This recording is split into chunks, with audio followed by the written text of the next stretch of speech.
जय श्री राम। क्या आप सब भी अपने घर में स्त्री की रिस्पेक्ट करते हैं, आदर करते हैं, स्त्री को सम्मान देते हैं? आज के समय में लोग शादी करके विवाह करके घर में ले आ रहे हैं, लेकिन उसकी इज्जत नहीं कर रहे हैं, रिस्पेक्ट नहीं कर रहे हैं, उसकी भावनाओं को नहीं समझ रहे हैं, जिस वजह से अधिकांशतः रिश्ते जो है अलग हो जा रहे हैं। रिश्ते में दरार आ जा रही है, खटास आ जाता है, मनमुटाव होने लगता है, पति पत्नी एक दूसरे से अलग रहना पसंद करने लगते हैं, जिस वजह से तलाक की नौबत आ जाती है।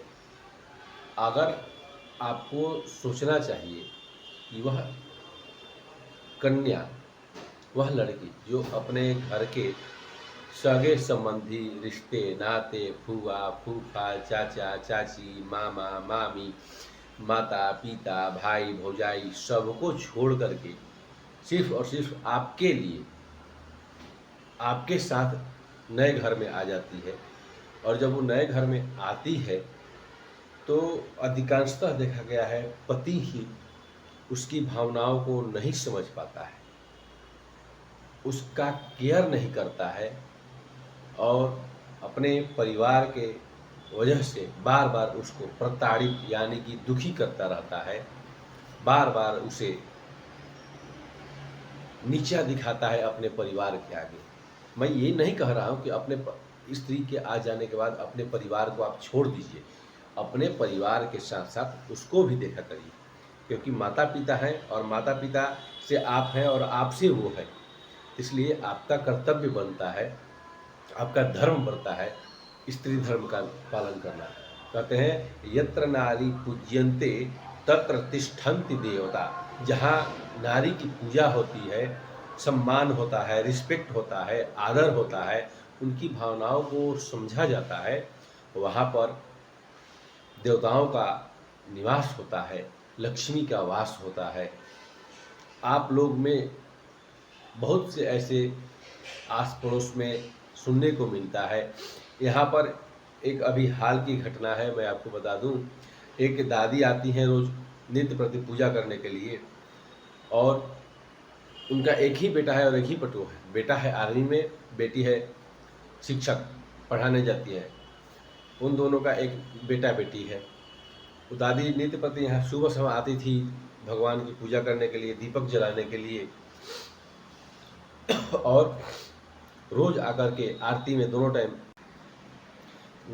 आकर के वो आरती में भाग लिया करती थी। लेकिन एक दिन 2-4-10 दिन से नहीं आ रही थी, तो हमने किसी से पूछा उनके आस पड़ोस से कि भैया माता जी ये दादी नहीं दिख रही हैं, तो उन लोगों ने बताया कि बेटा पतोह आपस में लड़ करके उनको खूब पीटा है और यहाँ से गांव पर भेज दिया। दोनों आपस में लड़ करके सास को, माता जी को हटा दिया, दादी को, और पुनः अब देखिए विधि की विडंबना।